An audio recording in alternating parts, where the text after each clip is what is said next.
ఆ ప్రాజెక్ట్ అనేది లిస్టింగ్ అవుతుంది. సో ₹1 కాకపోయినా ₹10, ₹20, ₹30 అయినా అవుతుంది కదా.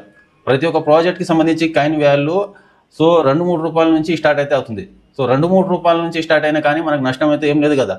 సో 1000-2000 కాయిన్స్ మా దగ్గర ఉంటే సో నష్టం ఏముంది, ఫ్రీగా వచ్చిన అమౌంటే కదా. సో అర్థమందిగా వీడియోలోకి వెళ్ళే ముందు ఒక లైక్ చేసి మా ఛానల్ ఇంతవరకు సబ్స్క్రైబ్ చేసి ఉండకపోతే సబ్స్క్రైబ్ చేసి పెట్టుకోండి. ఇలాంటి లేటెస్ట్ ఇన్ఫర్మేషన్ అప్డేట్ న్యూస్ అయితే మా ఛానల్ వస్తూ ఉంటే టిక్ కాయిన్ ప్రాజెక్ట్లో ఎలా రిజిస్టర్ అవ్వాలి, ఎలా మైనింగ్ చేయాలి అనేది ఈ వీడియోలో మీకు step by step screen display చేసి మీకు చూపిస్తాను. వీడియో స్కిప్ చేయకుండా లాస్ట్ వరకు అయితే చూడండి. ఫ్రెండ్స్, ఈ వెబ్సైట్ లింక్ అనేది నేను కింద డిస్క్రిప్షన్ లో కామెంట్ సెక్షన్ లో మా వాట్సాప్ ఛానల్లో పిన్ చేసేది పెడతాను. సో అక్కడ నుంచి ఆ లింక్ మీద మీరు క్లిక్ చేయగానే వన్స్ మీకు డైరెక్ట్ గా వెబ్సైట్ లెక్క వెళ్తారనమాట. టిక్ కాయిన్ నెట్వర్క్ వెబ్సైట్ లెక్క వెళ్తారు. సో ఇంటర్ఫేస్ అనేది మీకు ఇలా కనిపిస్తుంది. వెబ్సైట్ లెక్క వచ్చిన తర్వాత టిక్ కాయిన్ నెట్వర్క్ అని ఇలా లోగో కూడా కనిపిస్తుంది అనమాట. మీకు గెట్ స్టాండర్డ్ మీద క్లిక్ చేయండి కింద. సో గెట్ స్టాండర్డ్ మీద క్లిక్ చేసిన తర్వాత ఇక్కడ ఈమెయిల్ ఐడి అనేది ఎంటర్ చేయాల్సి ఉంటుంది. సిద్రాలో మనము ఈమెయిల్ ఐడి ద్వారా మనము రిజిస్టర్ అయితే అవుతాం కదా, సేమ్ ఇందులో కూడా ఈమెయిల్ ఐడి ద్వారా రిజిస్టర్ అవ్వాల్సి ఉంటుంది అనమాట. సో ఇక్కడ ఈమెయిల్ ఐడి అనేది ఎంటర్ చేయండి. మీ మొబైల్లో ఏ ఈమెయిల్ ఐడి అయితే ఉందో ఆ ఈమెయిల్ ఐడితో ఇక్కడ మీ మొబైల్లో ఏ ఈమెయిల్ ఐడి అయితే ఉందో ఆ ఈమెయిల్ ఐడి అనేది ఇక్కడ ఎంటర్ చేయండి. ఎంటర్ చేసిన తర్వాత కింద ఇక్కడ వెరిఫై ఈమెయిల్ మీద అది క్లిక్ చేయండి. సో అర్థమందిగా ఈమెయిల్ ఐడి అనేది ఇక్కడ ఎంటర్ చేసిన తర్వాత కింద ఇక్కడ వెరిఫై ఈమెయిల్ మీద అది క్లిక్ చేయండి. వెరిఫై ఈమెయిల్ మీద క్లిక్ చేసిన తర్వాత కనెక్టింగ్ అకౌంట్ అని వస్తుంది అనమాట ఇక్కడ. సో లోడింగ్ అయితే అవుతుంది. లోడింగ్ కంప్లీట్ అయిన తర్వాత వెరిఫికేషన్ ఈమెయిల్ సెండ్ అని వస్తుంది. సో మీ మొబైల్లో ఈమెయిల్ అనేది ఓపెన్ చేసుకోండి. ఈమెయిల్ అనేది ఓపెన్ చేసుకున్న తర్వాత ఇక్కడ లాగిన్ కన్ఫర్మ్ యువర్ ఈమెయిల్ అని వస్తుంది. సో ఈమెయిల్ కి ఒక కోడ్ అయితే వస్తుంది అనమాట ఇక్కడ.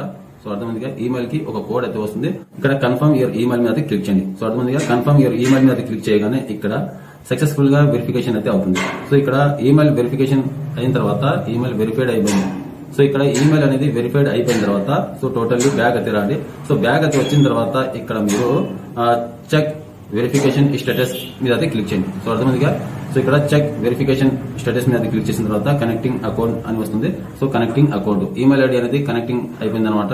సో ఇక్కడ Nick name, date of birth. Nick name అంటే సో మీ పేరు అనేది ఇక్కడ ఎంటర్ చేయండి. యాక్చువల్ గా మీ పేరు ఐడెంటిటీ ప్రూఫ్ లో ఏ పేరు అయితే ఉందో ఆ పేరు అనేది ఇక్కడ ఎంటర్ చేసుకోండి. ఎంటర్ చేసిన తర్వాత ఇక్కడ డేట్ ఆఫ్ బర్త్. సో అర్థమైందిగా ఇక్కడ డేట్ ఆఫ్ బర్త్ అనేది ఎంటర్ చేసుకోండి.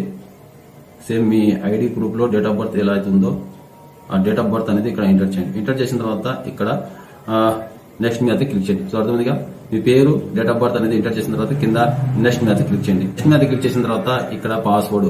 సో పాస్వర్డ్ అనేది ఎగ్జాంపుల్ గా పాస్వర్డ్ ఎలా క్రియేట్ చేసుకుంటాం అలాంటి ఒక పాస్వర్డ్ అనేది ఇక్కడ క్రియేట్ అయితే చేసుకోండి.